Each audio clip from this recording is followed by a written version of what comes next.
Sa nakaraang video ay natapos tayo na kung saan ay nagmamadaling humanap ng pinakamalapit na village ang grupo ng ating bida upang maipagamot ang natamong sugat ni Chulsan mula sa taong nakamaskara.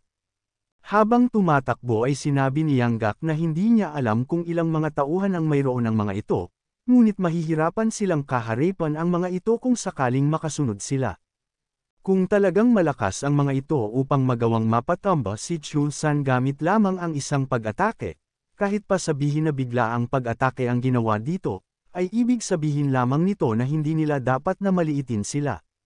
Sabi pa nito na alam din ni Yonjuka na kailangan niyang paalisin na sila sa lugar na iyon, dahil sa alam niya na ang mga taong nakamaskara ay hindi basta-basta lamang na mga kalaban.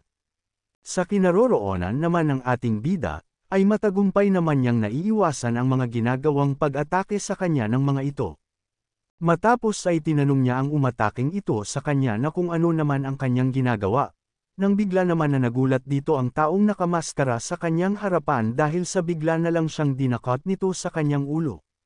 Matapos ay habang naghahanda ito na sapakin ang nakamaskara ay tinatanong niya ang pagkakakilanlan ng mga ito, ngunit dahil sa hindi sumagot ang kanyang tinatanong ay mabilis naman na binigyan niya ito ng isang malakas na atake sa kanyang muka.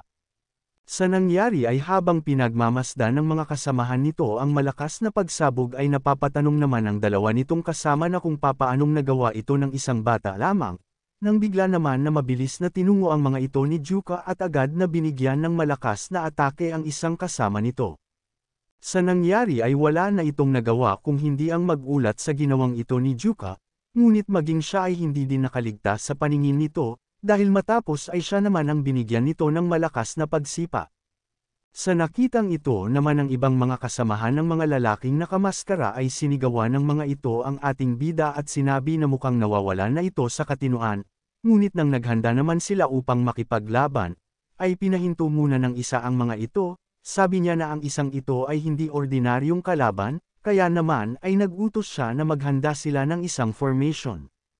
Ngunit tinanong naman sila ni Juka na kung bingi ba ang mga ito, dahil sa kanina pa niya tinatanong ang pagkakakilanlan nila ngunit walang ni isa sa kanila ang sumasagot, kaya naman ay sabi dito ni Juka na mukhang kailangan niya munang galpihin ang lahat bago pa ang mga ito mag-umpisa na sagutin siya. Sa sinabing ito naman ng ating bida ay napasabi na lang dito ang kanilang pinuno na ang bastardong binata sa kanilang harapan ay walang pakundangan sa kanyang mga sinasabi, kaya naman ay mabilis na sinabi nito sa kanyang mga kasama na sagudin na nila ng sabay-sabay ang batang iyon, na agad naman din nilang sinunod. Sa kabilang banda naman ay habang mabilis na nagtutungo ang mga kasamahan ni Juka ay napapatanong ang isa nilang kasama na kung tama ba ang daan na kanilang binabagtas. Sabi naman nito na tama ang kanilang dinadaanan at mararating na nila ang kanilang patutunguhan makalagpas sa burol sa kanilang harapan. Kaya naman ay sinabi ng kanilang pinuno kay Chulsan na kumapit lamang ito at malapit na sila. Nagtanong naman dito si Cheon na kung magiging ayos lamang ba si Chulsan. Sumagot naman siya dito at sinabi na napahinto naman na nila ang pagdurugo kaya naman ay magiging ayos lamang ito. Nang bigla naman na may napansin si Yanggak na kakaiba, dahil sa may naamoy siyang mga dugo sa paligid, kaya naman ay bigla nitong pinahinto ang lahat sa kanilang pagtakbo, dahil sa gulat ang mga ito sa kanyang pagpapatigil sa mga ito, ay sinenyasan na lang niya sila na huwag mag-iingay. Nagtanong naman dito ang kanilang pinuno na kung anong nangyayari dahil hindi nila kailangan pa na magsayang kahit na kaunting segundo. Sumagot naman dito si Yanggak at sinabi na nakakaramdam ito ng napakadaming tao sa kanilang unahan. Sabi pa nito na sa tingin niya ay ang grupo ng mga merchant union ito na nauna sa kanila, at mukhang sa huli ay nagawa pa din na mahuli ang mga ito. Habang pinagmamasdan ng mga ito ang merchant union ay sinabi ni Yanggak na kailangan nilang makahanap ng ibang dadaanan upang magawang makapunta sa Hefei, at mukhang mas lalong humihirap ang kanilang sitwasyon. Sa kabilang banda naman ay galit na galit ang pinuno ng merchant union sa lalaki sa kanyang harapan. At para lamang makapagnakaw ng isang bagay, ay kailangan pa ng mga ito na pumaslang. Sumagot naman ito at sinabi na kung anong tinutukoy nitong isang bagay lamang, dagdag pa nito na mayroong mga tao ang naglakbay ng higit sa 10,000 milya upang mapasakamay lamang ito, at ito ay isang bagay na higit pa sa kanilang mga buhay, kaya naman ay sinabihan niya ito na ibigay na lamang niya habang mabait pa siya dito. Dagdag pa nito na kung hindi ba niya nais na mailigtas ang kanyang anak, ngunit sinigawan naman ito ng pinuno ng Merchant Union na alam naman nito na wala silang balak na palayain silang lahat dito, at hindi siya ganun katanga para lamang mahulog sa walang kwentang mga pakulo nito, at hinding-hindi niya ibibigay ito sa kanila anuman ang mangyari. Dahil sa mga sinabing ito ng pinuno ng Merchant Union, ay sinabi ng lalaking nakamaskara na mukhang ang kagaya niya ay isang tao na mahirap pakiusapan, kaya naman ay tinanong niya ito na kung kailangan pa ba niya na pumaslang pa ng iba nitong mga kasamahan bago siya magsimula na magsalita. Kaya naman habang papalapit ito dito ay sinabi niya sa kanyang mga kasamahan na tignan nilang mabuti ang babae at huwag hahayaan na makatakas ito sa kanila. Matapos ay tinanong nito ang pinuno ng Merchant Union na hindi naman siguro nito na naisin na tumakas dahil sa hawak nila ang kanyang anak na babae, kaya naman sinabi nito na kung bakit hindi na lang sila magkaroon ng kaunting kasiyahan. Nang bigla naman itong natigilan ng biglang may nagsalita na kung sino sa kanyang likudan at tinatanong siya na kung ano ang kanyang mga ginagawa pa, nagtanong naman ang taong nakamaskara na kung anong dahilan naman bakit siya nagtungo dito. Tinanong naman siya nito na kung gaano pa ba katagal bago siya magtungo sa lugar na ito, at kung nawawala na ba ito sa kanyang katinuan, dahil matapos na makatikim ito ng dugo sa nagdaang 20 taon, ay bakit hindi pa din ito nakukuha ang bagay na pinapakuha nito sa kanya, at sa galit ay nagpalabas ito ng kanyang malakas na aura. Nang matapos ay binati naman ng mga nakapaligid dito ang pagdating ng Phantom-Bodied Demon, Wang Jie-Gui, o kilala sa bansag bilang ang 100-Head Demonic King. Sa nakitang ito na Yanggak ay napapatanong siya na kung sino naman kaya ang taong iyon, dahil ang lahat ng kinakaharap ngayon ni Juka ay sigurado siya na malalakas ang mga ito. Ngunit ang isang lalaking may hawak na kakaibang sandata ay nagtataglay ng mapanganib na aura, at kahit na ganun ay ang isang kahinahinalang lalaki ay napakalakas para mapaluhod lamang siya nito sa kanyang harapan. Nang bigla naman na nagtanong ang ikalawa nilang kapatid kung hanggang kailan pa ba sila maghahantay dito, ngunit sinabihan lamang siya nitong tumahimik na lang muna, at pagmasdan nila mula sa kinaroroonan nila ang sitwasyon. Habang papasugod naman ang mga grupo ng Merchant Union sa 100-Head Demonic King, ay dahan-dahan naman itong kinuha mula sa kanyang likudan ang sandata nito, na maya-maya pa ay agad na din niya itong inihagi sa mga papasugod sa kanya. Bigla naman na napahinto ang mga tauhan ng Merchant Union dahil sa mga ibinato sa kanila ng 100-Head Demonic King at napapatanong na kung ano naman kaya ito. Ngunit nang lumapag ito sa lupa ay may kakaiba naman na nangyayari dito, at maya-maya pa ay isa-isa silang nalulubog at hinihigop ng malambot na lupa sa kanilang kinaroroonan. Hindi din nagtagal ay matagumpay na nilamon ng malambot na lupa ang mga sumugod na miyembro ng Merchant Union. Sa nakitang ito nila Yanggak at ng ikalawa nitong kapatid ay napapatanong naman sila na kung anong klaseng atake naman kaya ang ginawa ng taong iyon. Sa isip naman ni Yanggak na ang gaya ng nakita nila ay hindi pa niya nakikita o kahit man lang narinig ang patungkol dito at saan naman kaya nagmula ang mga ito. Matapos na tuluyang mapalubog ang mga sumugod, ay galit naman na tinatanong ng 100-Head Demonic King ang pinuno ng Merchant Union na kung nasaan na ang bagay na kanilang hinahanap sa kanya. Sa lugar naman ng ating bida, ay patuloy pa din ito sa kanyang pakikipaglaban sa mga taong nakamaskara, nang bigla naman na may sumugod dito, at nagbigay ng isang malakas na atake. Sa nangyari ay mabilis naman niyang naiwasan ito, at agad din na sumugod, at nang makalapit, ay mabilis na inatake ito ni Juka na matagumpay naman na tumama. Nang matapos ay may napansin naman ito sa kabilang direksyon, dahil sa may isa na namang nakamaskara ang biglaan na sumugod sa kanyang itaas, ngunit bigla naman itong nagulat, dahil sa mabilis na nakapag-react ito para gumawa ng atake ang ating bida sa kanya. Nang matapos ay napapasigaw naman ang isa nilang kasama at sinasabi na kung ano pa ba ang ginagawa ng mga ito, dahil sa inutos nito na atakihin na nila ng sabay-sabay ang isang ito ngayon na, ngunit sinabihan naman siya ng ating bida na kung bakit hindi na siya mismo ang magtungo sa kanya kung nagagalit na siya, nang bigla naman itong nagulat dahil sa nasa harapan na nito si Juka. Ngunit nang makalapit sa mga ito ang ating bida, ay natigilan naman ang mga ito dahil sa mabilis silang inatake ng sabay-sabay gamit ang teknik nito, at ito ay ang Nine Heavens World Technique, First Phase, Soaring Dragon Heavenly Ascension. Sa ginawang ito ni Juka ay nagkaroon naman ng malakas na pagsabog sa kanilang kinaroroonan. Nang matapos sa ginawang malakas na pag-atake ang ating bida, ay agad naman niyang itinusok ang kanyang sandata sa lupa, at sa isip nito na gusto pa sana niyang malaman ang pagkakakilanlan ng mga ito, ngunit wala na siyang oras pa na natitira.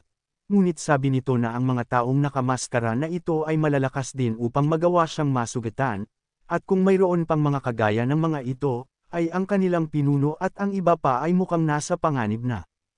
Kaya naman ay bigla itong napasabi na kailangan na niyang magmadali, at hindi na mahalaga para sa kanya kung sino man ang mga ito. Subalit kung susubukan ng mga ito na saktan ang kanyang mga kapatid sa bandido, na tanging ang mahalaga para sa kanya, ay papaslangan niya ang lahat ng mga ito.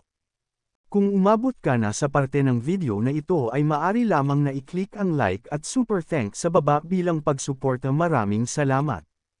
Sa kinaroroonan naman ng kanyang mga kapatid sa bandido, ay sinasabi ni Cheon sa kanilang pinuno na ang pagdurugo ay bumagal na kumpara sa kanina, ngunit ang sugat nito ay talagang napakalalim. Sabi naman dito ng kanilang pinuno na hindi maganda ang nangyayaring ito sa kanila ngayon.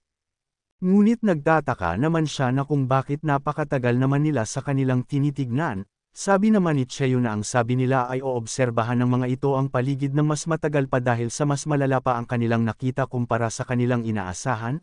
Ngunit nagalit naman dito ang kanilang pinuno dahil sa nasa bingit na ng kamatayan si Chulsan, kaya naman ay ano pa ang tinitignan ng mga ito doon upang tumagal sila ng ganito. Nang bigla naman na may dumating na isa nilang kapatid sa bandido at sinasabi na tapos na siyang libutin ang paligid at wala itong nakitang ibang daraanan nila, kaya naman ay napatanong dito ang kanilang pinuno na kung ito na lang ba talaga ang tangi nilang dadaanan. Sabi naman dito ng isa na hindi naman sa ganun dahil sa mayroon pa naman, ngunit kailangan nila na umikot sa ibang direksyon sa lugar na ito, ngunit mapapahiwalay sila kay Ju kapag nagkataon. Sabi naman dito ng kanilang pinuno na hindi makakatulong iyon sa kanila, kaya naman ay sinabi nito na kalimutan na niya ang tungkol dito at titignan na lamang niya ang kung anong nangyayari doon. Dahil dito ay agad naman siyang nagtungo sa dalawa, at tinanong na kung anong ginagawa ng mga ito. Sa nangyari ay bigla naman na nagulat ang mga ito sa biglaan niyang pagsulpot sa kanilang likudan.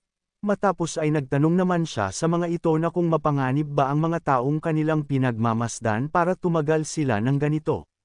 Sabi naman dito ni Yanggak na gumagamit ang mga ito ng kakaibang martial arts na hindi pa nakita o kahit pa narinig dati, at talagang napakalakas nito, at ang pag-iwas sa mga ito at magtungo sa ibang direksyon ay ang pinakamabuti nilang pagpipilian sa sitwasyon na ito. Sa kinaroroonan naman ng pinuno ng Merchant Union ay sinasabi sa kanya ng Hundred-Headed Demonic King na tatanungin niyang muli ito sa ikalawang pagkakataon na kung nasaan ito itinatago ang bagay na hinahanap nila.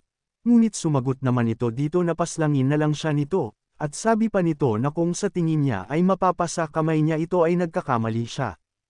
Sabi naman nito na nagtataka siya dahil sa hindi naman ito ganun kahalaga para sa mga hamak na Merchant Union para ibigay nila maging ang kanilang mga buhay para lamang dito, at mukhang sa tingin niya ay may alam nito kung saan gagamitin ang 8-bit bell. Ngunit ang squad ng mga sect ay dapat na pinapaslang ang kahit na sinong nakakaalam sa bagay na ito, at mukhang maswerte ang isang ito at nagawang makaligtas ng buhay, at labis siyang namamangha para dito. Ngunit tinanong naman nito ang pinuno ng Merchant Union na kung hanggang saan naman kaya nito makakaya ang kanyang katigasan, dahil magmula ngayon, ay uutusan na nito ang kanyang mga taga-sunod na magsaya kasama ng kanyang minamahal na anak na babae. Sa pagkarinig nito ay bigla naman siyang napasigaw dito at sinabi na siya na lamang ang paslangin ng mga ito. Sabi naman dito ng Hundred-Headed Demonic King, na eksaktong 25 mga tao ang makikipaglaro sa anak nito at titignan nila na kung gaano katagal niya na matitiis na panoodin ito dahil sa kanyang labis na pagmamatigas. Kaya naman ay agad na nitong inutos na simulan na ng mga ito ang nais niya na gawin nila sa anak ng pinuno ng Merchant Union, na agad naman nilang sinunod. Sa nangyayari ay napapasigaw naman dito ang babae at tinatawag ang kanyang ama upang mapahinto ang gagawin ng mga ito sa kanya. Dahil dito ay napasigaw naman ang kanyang ama at sinasabing huminto na ang mga ito. Sabi naman ng Hundred-Headed Demonic King na kung anong problema nito, dahil sa nag-uumpisa pa lamang silang gawin ang kanyang inuutos sa mga ito, at mukhang biglaan yatang nagbago ang isip niya. Sabi naman ng pinuno ng Merchant Union na papayag na itong ibigay sa kanila ang bagay na hinahanap nila kaya naman ay ihinto na nito ang lahat dito. Sabi naman niya dito na mukhang maganda ang napili nitong desisyon, kaya naman ay itinanong nito na kung nasaan na ito. Dahil dito ay tinawag niya ang isa niyang tagasunod upang ibigay dito ang kanilang hinahanap, sa isip naman nito na sa tingin niya ay ito na ang simula. Dahil sa kung ang mga 8-bit bell ay mapasakamay na ng mga ito, ay ang mga kakilakilabot na mga masasamang espiritu ay lalong lalakas, at ang bangungot sa nakaraang 20 taon ay muling magpapakita. Subalit wala na siyang iba pang mapagpipilian pa, kaya naman ay iniabot na niya ito dito. Nang makuha naman ito ng 100-headed demonic king ang bagay na kanilang hinahanap, ay napasabi siya na ito na ang kanilang hinahanap dahil sa nararamdaman niya dito ang enerhiya ng isang divine artifact. Sabi pa nito na nahirapan din sila na makuha ito sa kanya, at mas magtatagal pa sila kung sakaling kinailangan pa nilang paslangin ang lahat, kaya naman ay dahil dito ay kailangan niyang pagbayarin ito sa ginawa niyang pagmamatigas para ibigay lamang ito sa kanila, kaya naman ay tinawag nito ang Dark Squad at sinabi na makinig ang mga ito sa kanyang sasabihin. Sabi nito na maari nilang ipagpatuloy ang kanilang ginagawa ngunit dapat nilang siguraduhin na tatapusin nila ito ng maayos. Dahil kailangan nilang siguraduhin na pagbabayaran nito ang kapalit ng pagkakaroon ng nakakakilabot na ama. Sa sinabing ito ng 100-headed demonic king ay nagalit naman dito ang pinuno ng Merchant Union at napasigaw na naibigay naman na nito ang nais nila, kaya naman ay sa paanong natatawag pa nito ang kanyang sarili na isang tao, at tinatanong niya ito na kung hindi ba siya natatakot sa galit ng Diyos sa kanyang mga ginagawa. Ngunit sinagot naman siya nito at sinabi na siya mismo ay isang Diyos, at mamamatay din naman ang kanyang anak, kaya naman ay gusto lamang niya na masulit nito ang kanyang pagiging babae hanggang sa kanyang huling hininga. Nang sumunod ang mga tagasunod nito ay napasigaw naman dito ang babae at sinasabi na ihinto na ang mga ito sa kanilang ginagawa, at sumigaw siya ng malakas upang humingi ng tulong. Nang bigla naman na may sumigaw sa di kalayuan, tinanong niya ang mga ito na kung mayroon pa ba silang mga moral bilang isang martial artist, at inuutusan ang mga ito na tumigil sa ginagawa nila sa babae. Nang bigla naman na napalingon ang ama nitong pinuno ng Merchant Union upang makita kung sino ang sumigaw na iyon, at nakita nito ang pinuno ng isang grupo na kanilang nakasalubong. Sa nangyari ay nagulat naman sa biglaang ginawa nito sila Yanggak at ang kanilang ikalawang kapatid sa bandido, sabi ng kanilang pinuno na ang mga bayani ng Mount Wufeng Hideout, ang pinakamalakas sa Henan Province, ay siya, si Pang Yoncho ng Soaring Dragon Sect ay dudurugin sila isa-isa. Sa nangyari ay napatanong naman ang ikalawa nilang kapatid sa bandido na kung ano na ang kanilang gagawin ngayon, sabi naman dito ni Yanggak na kung bakit siya ang tinatanong nito. Sabi naman dito ng 100-headed demonic king na mukhang may daga ang nagtatago lamang sa paligid, kaya naman ay agad na nagutos ito na paslangin ang pangahas na ito, pagkasabi ay agad naman na sumugod dito ang kanyang mga alagad. Sabi naman dito ng kanilang pinuno kung makakaya-kaya ng mga ito na pigilan siya, kaya naman ang makalapit ang mga ito ay malakas niyang winasiwas ang kanyang sandata, na matagumpay naman na tinamaan ang isa sa mga papasugod. Sabi naman dito ng isa sa mga ito na huwag itong hahayaang makatakas. Matapos ay bigla na may naghanda sa kanyang itaas upang atakihin siya, ngunit sabi naman dito ng pinuno ng Mount Wufeng Hideout, na hindi siya kung sino lamang na maaring matalo ng mga kagaya nilang mga basura, kaya naman ay binigyan niya din ng matagumpay na pag-atake ang isa pa na sumugod sa kanya. Nakikita naman ng pinuno ng mga ito ang ginagawa ng pinuno ng Mount Wufeng Hideout at napapasabi siya na mukhang may angking talento din ang isang iyon. Sabi naman ng mga kasamahan nito na papasugod na huwag silang magpapasindek sa isang ito dahil ang kanilang 100-head demonic king ay pinapanood sila, at nag-iisa lamang siya kaya naman ay madali nilang mapapaslang ito. Ngunit bigla naman silang napahinto sa kanilang pagsugod, dahil sa may kung sino ang pamana sa kanilang harapan mula sa itaas. Matapos na makapagpakawala si Cheon ng palaso sa harapan ng mga papasugod sa kanilang pinuno, ay sinabi nito na kung ano pa ang gagawin nila kung hindi nagawang mapigilan ito ng nilang pinuno at nagresulta pa sa isang malaking kaguluhan, ay hindi nila maaring panoodin na lamang na mag-isa itong nakikipaglaban sa kanila, Sumang-ayon naman dito ang iba nilang mga kasamahan at sinabi na dahil sa wala naman na silang magagawa ay handa din sila upang makipaglaban kasama ang kanilang pinuno. Dahil dito ay inutusan naman ng kanilang ikalawang kapatid sa bandido si Sobek para ito muna ang magbantay kay Chulsan. Matapos ay agad naman na nagtungo ang mga ito sa kinaroroonan ng kanilang pinuno. Nang makita naman niya ang mga ito ay humihingi naman siya ng paumanhin dahil sa nangyari, at humiling sa kanila na samahan siya ng mga ito na makipaglaban sa pagkakataon na ito. Kaya naman kung gusto mo na masubaybayan ang ating kwento ay i-open mo lang ang notification bell pagkatapos mo na mag-subscribe.